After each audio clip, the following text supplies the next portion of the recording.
Blood is thicker than water, but it's also much harder to wash out of a wedding dress. I sat quietly as my sister handed me the microphone, waiting for my public humiliation to begin. What she didn't know was that her billionaire groom was about to drop to his knees. If you looked at my family's photo albums, you might assume I didn't exist.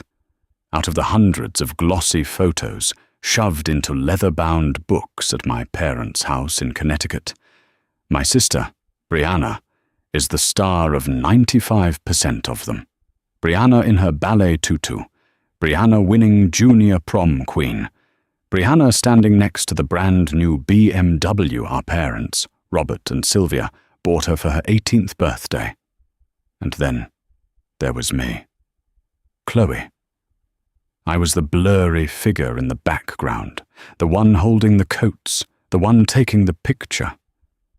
I was 2 years older than Brianna, but in the hierarchy of our household, I was essentially the hired help. My parents weren't overtly abusive, they were just profoundly indifferent. Brianna was the miracle baby, born after my mother suffered a string of miscarriages. She was loud, demanding, conventionally stunning with her cascading blonde hair, and entirely unapologetic about her desires. I was quiet, observant, and fiercely independent, mostly because I had to be. When it came time for college, my father sat me down in his mahogany-panelled study and offered a tight, sympathetic smile. "Chloe, sweetie, the markets haven't been kind this year. We can help with your textbooks, but you'll need to take out loans for state school. We have to save the trust for Brianna's tuition at Columbia." I didn't cry. I just nodded. I worked 3 jobs, waitressing at a diner, tutoring statistics, and doing overnight data entry to pay my way through a modest business degree. Meanwhile, Brianna spent 4 years partying in Manhattan on my father's dime, eventually dropping out to become an influencer and a lifestyle consultant. But adversity is a brilliant teacher. While my family thought I was barely scraping by as a low-level accountant in a drab cubicle, I was actually building an empire. In my junior year, I developed a predictive logistics algorithm that optimized supply chain routes for mid-sized shipping companies. I sold the licensing rights for a modest sum, took that capital, and quietly founded a private equity and acquisitions firm called Vanguard Holdings. I had a knack for identifying failing, top-heavy corporations, buying them out, restructuring them, and either turning them into massive profit engines or selling off their assets. By the time I was 28, my net worth was stretching into the hundreds of millions. I had a penthouse in Chicago and a sprawling estate in the Hamptons. But to my family back in Connecticut, I was still just poor, plain Chloe. I kept my wealth a total secret. I drove a 10-year-old Honda Civic to family gatherings. I wore off-the-rack sweaters and sensible shoes. I knew exactly what would happen if Robert, Sylvia, and especially Brianna found out I had money. The indifferent parents would suddenly become fiercely loving, and my sister would view my bank accounts as her personal shopping fund. I preferred my peace over their fake validation. Then, Brianna met Thomas. Thomas was the newly minted Vice President of Global Operations at Meridian Dynamics, a massive legacy conglomerate that specialized in international shipping and logistics. He was 10 years older than Brianna, impeccably groomed, wore custom Italian suits, and possessed the kind of quiet, terrifying arrogance that only comes from old money and corporate ruthlessness.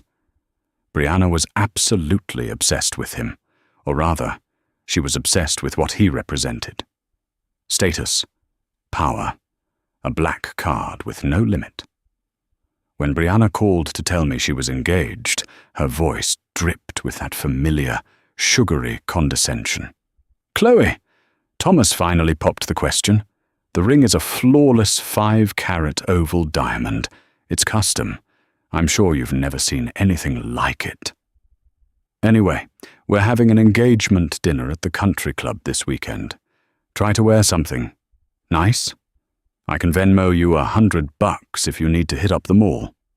I'll find something in my closet, Bree, I said smoothly, staring out the floor-to-ceiling windows of my Vanguard Holdings corner office, watching the city skyline.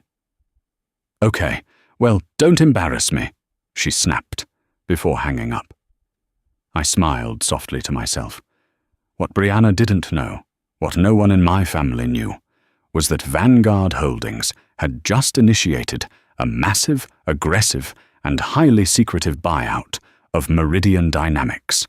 The company Thomas worked for was bleeding money due to bloated executive salaries and outdated infrastructure.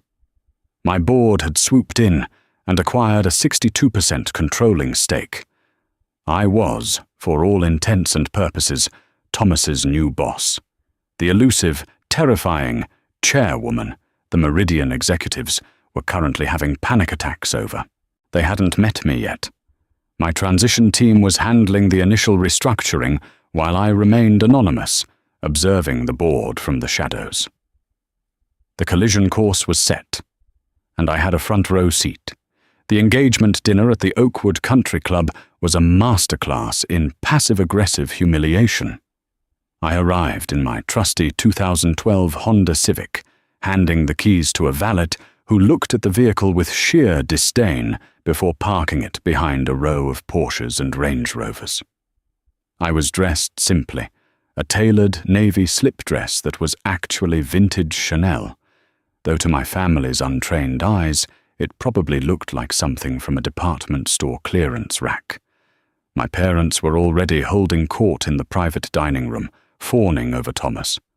When I walked in, Brianna gave me a sweeping, judgmental look. "Oh, Chloe, you made it," she sighed, practically vibrating with the weight of a massive diamond ring, which she made sure to flash under the chandelier. "I see you didn't take my offer for the shopping money." "I like this dress," I said mildly, taking a seat at the far end of the table. Thomas leaned back in his leather chair, swirling a glass of expensive scotch. He looked at me with the polite, distant pity one might reserve for a stray dog.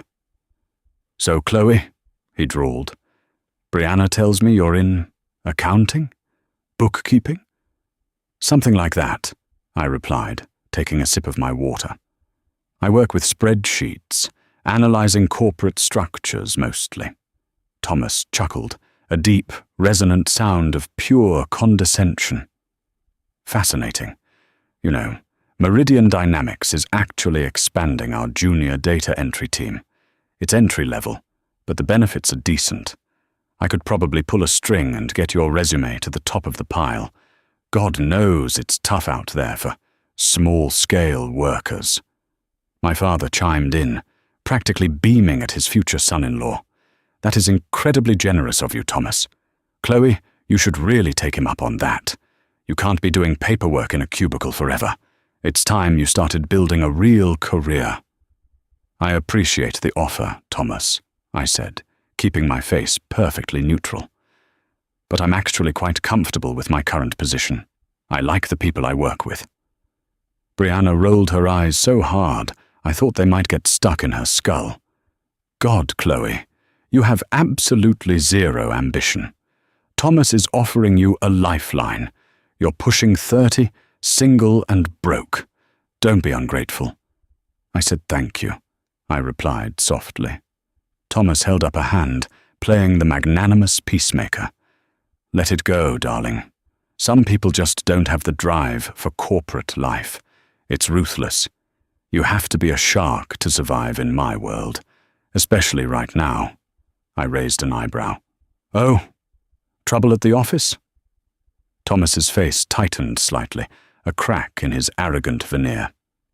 "Nothing I can't handle. Our firm was recently acquired by a private holding company, Vanguard.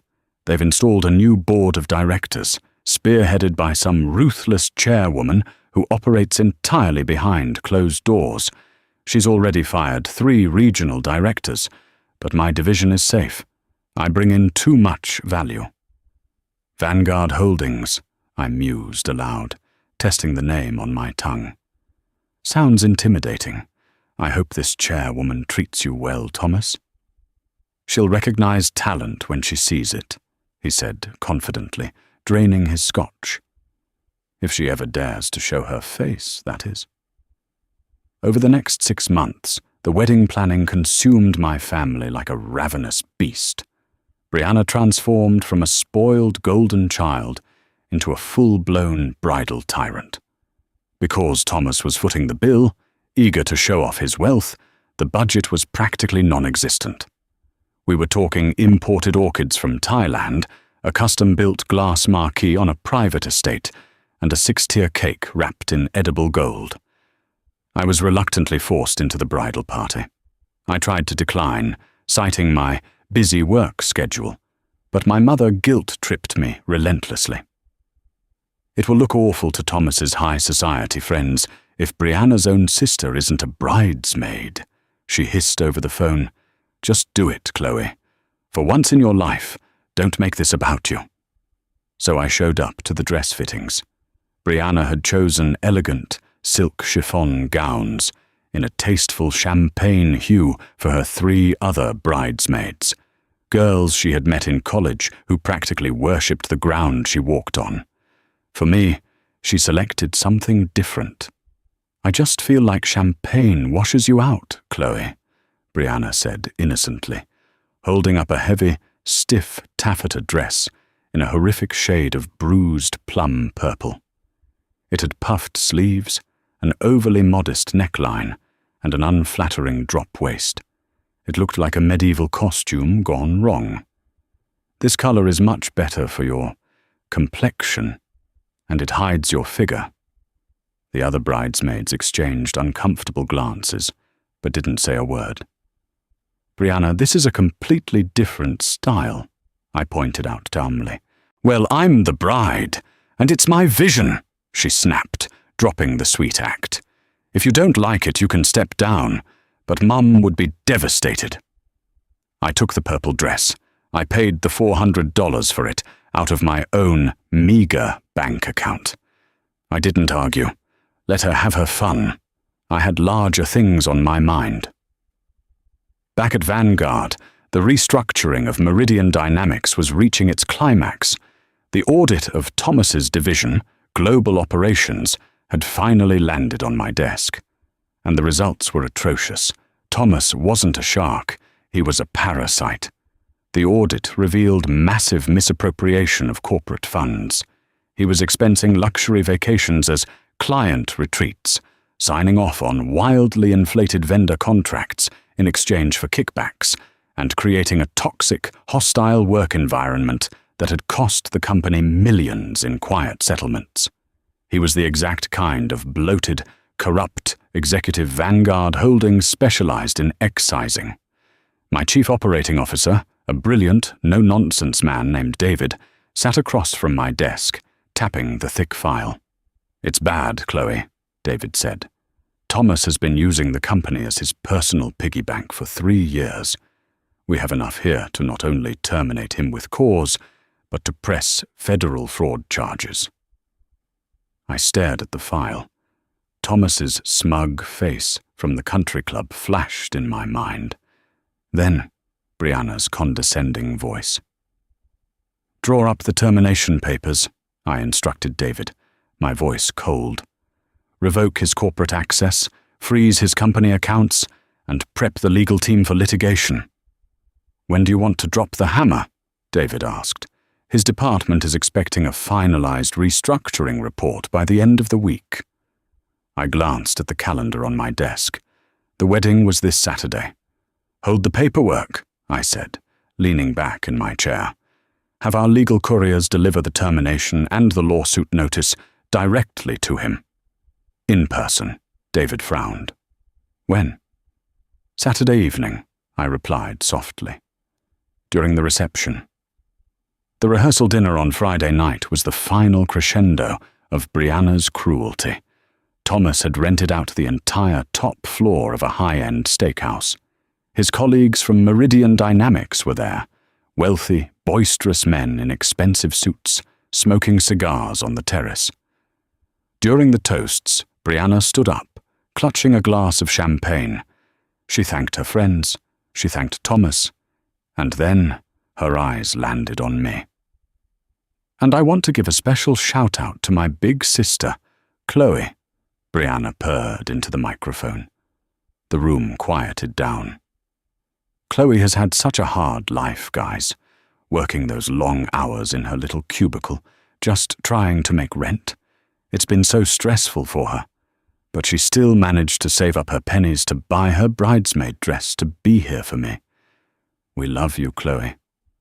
Maybe one day, if you work really, really hard, you'll find a man half as successful as my Thomas to take care of you. The room erupted into laughter.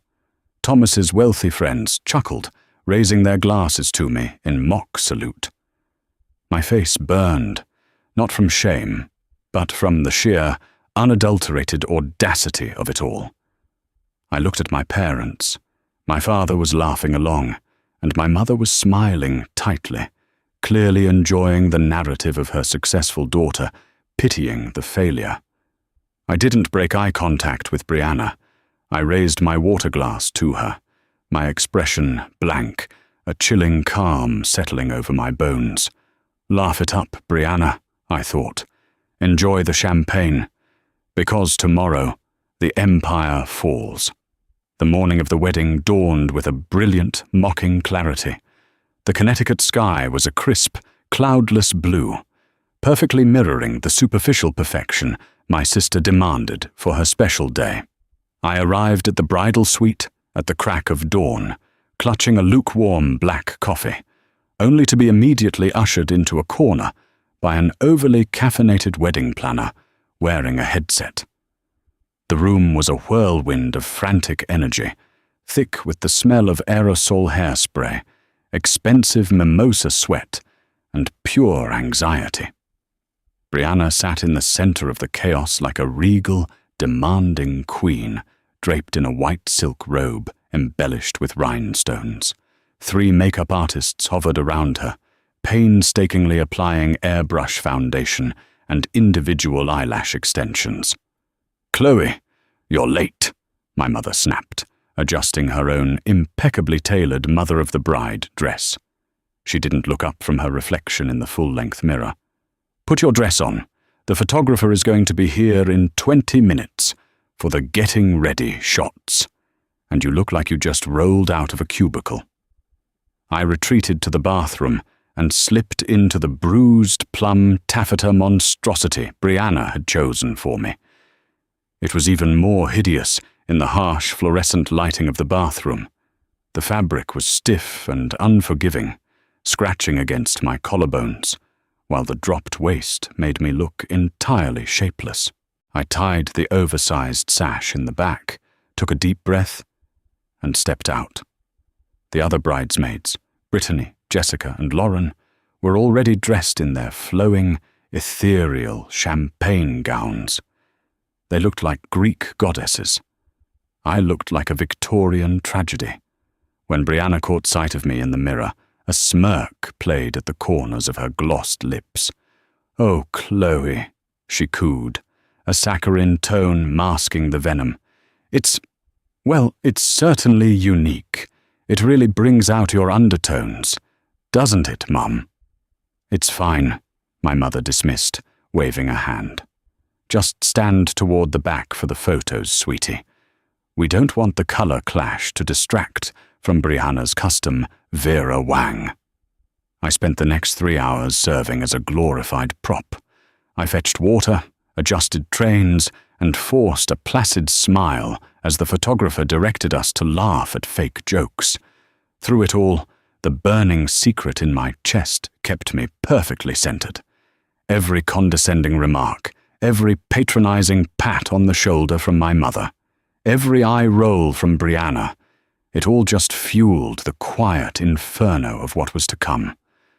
The ceremony was held on the sprawling, manicured lawns of a historic private estate. Thomas had spared no expense, using what I now intimately knew were embezzled corporate funds to finance the illusion of his immense personal wealth. A string quartet played a modern pop song disguised as classical music. Thousands of white orchids had been flown in and cascaded from a custom-built floral archway. Thomas stood at the altar in a bespoke Tom Ford tuxedo, looking every inch the wealthy corporate titan he pretended to be. He exuded an aura of supreme confidence, chest puffed out, exchanging smirks with his groomsmen, fellow Meridian Dynamics executives who were completely oblivious to the fact that their entire division was about to be obliterated by my holding company. When Brianna walked down the aisle, the guests gasped. She was undeniably beautiful, a vision in layers of tulle and French lace. But looking at her, all I saw was the culmination of a lifetime of entitlement.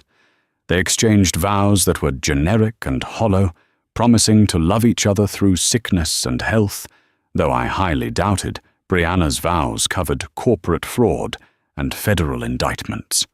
The real theatre, however, began at the reception. The glass marquee tent was a marvel of modern event engineering, dripping with crystal chandeliers and filled with tables draped in gold sequin linens. Waiters in white gloves circled the room with silver trays of caviar blinis and vintage Dom Perignon. The opulence was nauseating, a monument built entirely on lies and stolen money. I was seated at the very back of the tent, at a table near the kitchen doors, sandwiched between Thomas's elderly, hard-of-hearing great-aunt and a random second cousin who kept complaining about the temperature. My parents, of course, were seated at the head table, glowing with the pride of having secured their golden child's future in high society. Dinner concluded, and the speeches began.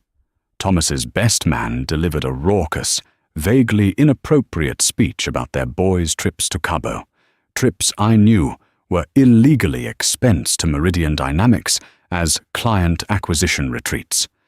Then it was Brianna's turn. She glided to the center of the dance floor, bathed in a perfect warm spotlight, clutching a microphone. She thanked her new husband, batting her eyelashes, and thanked our parents for their endless, unconditional support. And then, just as she had at the rehearsal dinner, her gaze sought me out in the dark corners of the room. "You know, a wedding is about family," Brianna announced, her voice echoing through the massive tent. "And I want to invite my older sister Chloe up here. Come on up, Chloe." The spotlight violently swung across the room, illuminating me in my hideous purple dress. The guests turned in their seats, staring at me. My father gestured frantically for me to stand up. Reluctantly, I rose and walked through the maze of tables, feeling the weight of 400 pairs of eyes on me.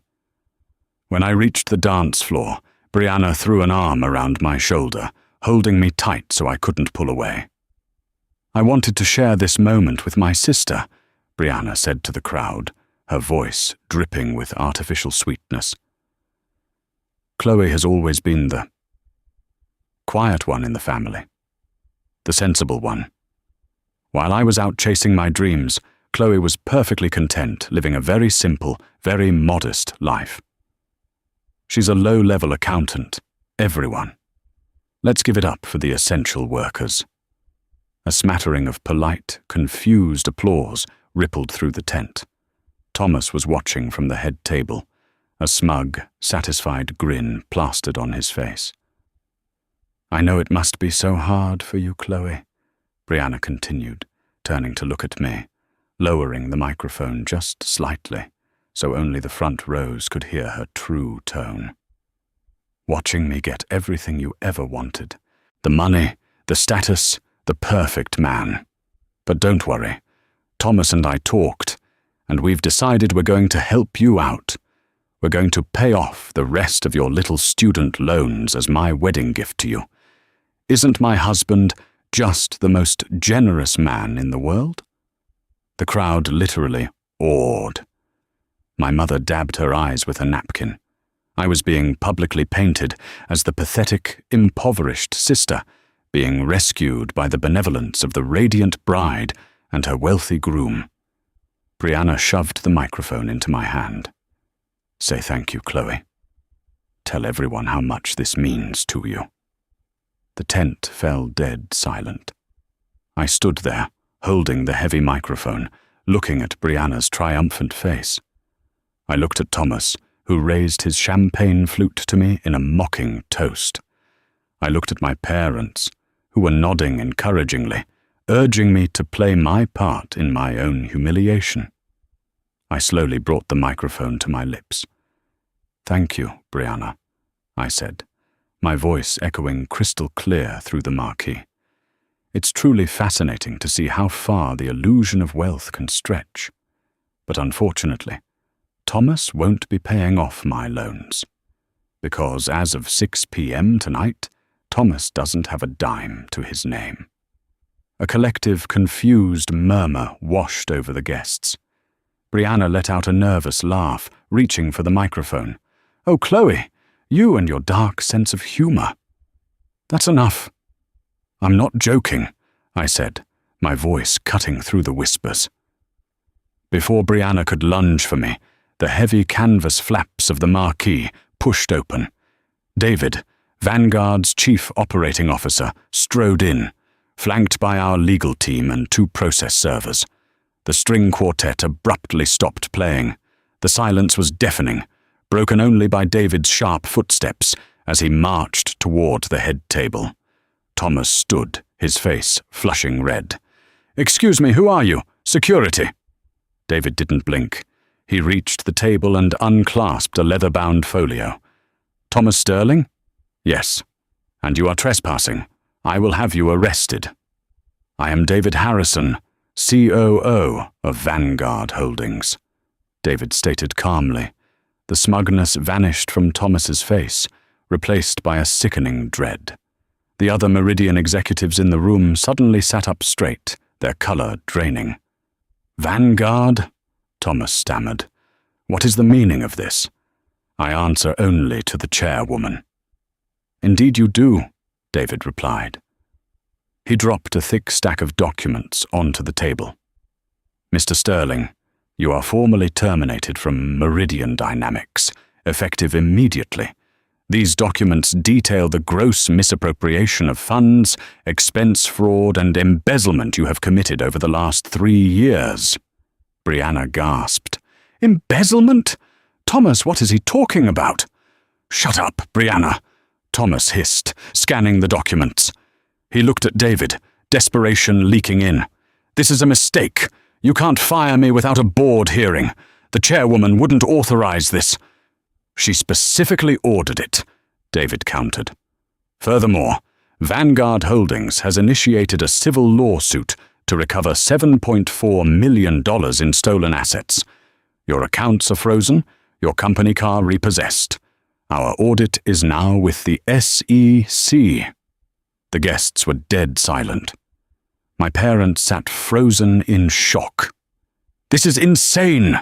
Thomas yelled, his composure shattered. His hands shook as he flipped to the final page of the termination letter, searching for the authorizing signature. I watched him scan the bottom of the page. Slowly, agonizingly, his eyes widened in unadulterated horror. The signature block read, "Chloe Vanguard, founder and chairwoman, Vanguard Holdings." Thomas's head snapped up. His eyes bypassed David and locked onto me, standing in my hideous bruised plum dress, holding the microphone. The blood drained from his face entirely. "You," he whispered. His knees buckled. To the shock of the room, the arrogant corporate shark collapsed. He fell to his knees, his expensive tuxedo pooling on the floor, staring at me with terror. "Ma'am," Thomas choked out, trembling like a child. "Ma'am, please.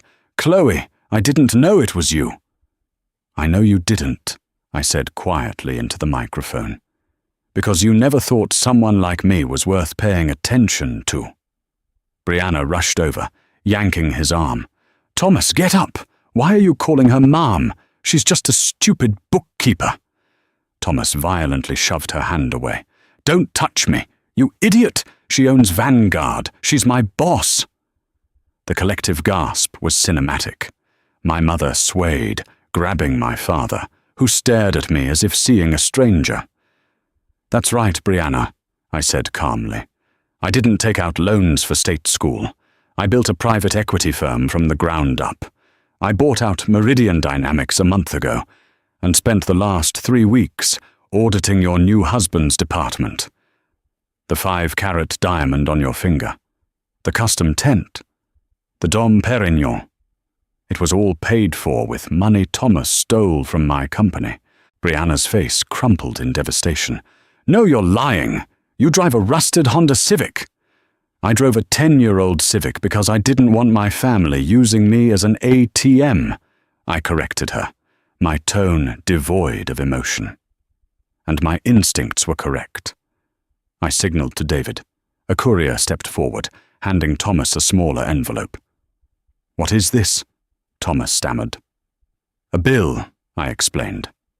"Since you used stolen funds for this wedding, Vanguard legally reclaimed those payments as stolen assets. We issued chargebacks to the caterers, florists, and venue an hour ago. You owe this estate roughly $400,000 out of pocket. Good luck paying it with frozen accounts." Right on cue, the head caterer burst through the doors holding a credit card machine. "Mr. Sterling, all your cards are declining. The bank locked them for fraud." Chaos erupted. The illusion shattered. Waitstaff began quietly clearing silverware.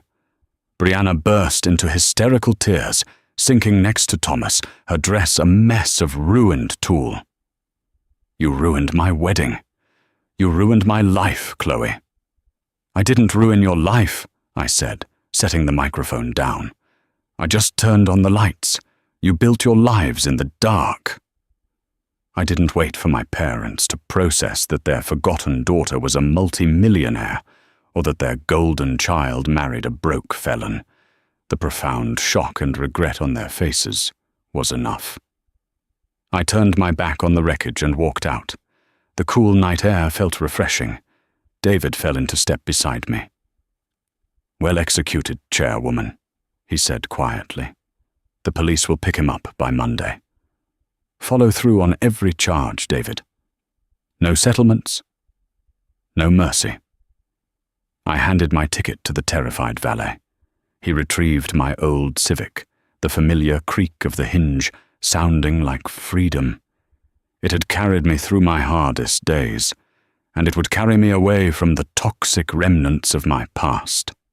I drove back to Chicago, the city lights reflecting in my rearview mirror. Some say blood is the strongest bond, but loyalty and respect are the true currencies. My sister's lavish wedding became a monument to her vanity and his deceit. I didn't just break a fraudulent empire. I finally broke the chains of a family that never truly saw me.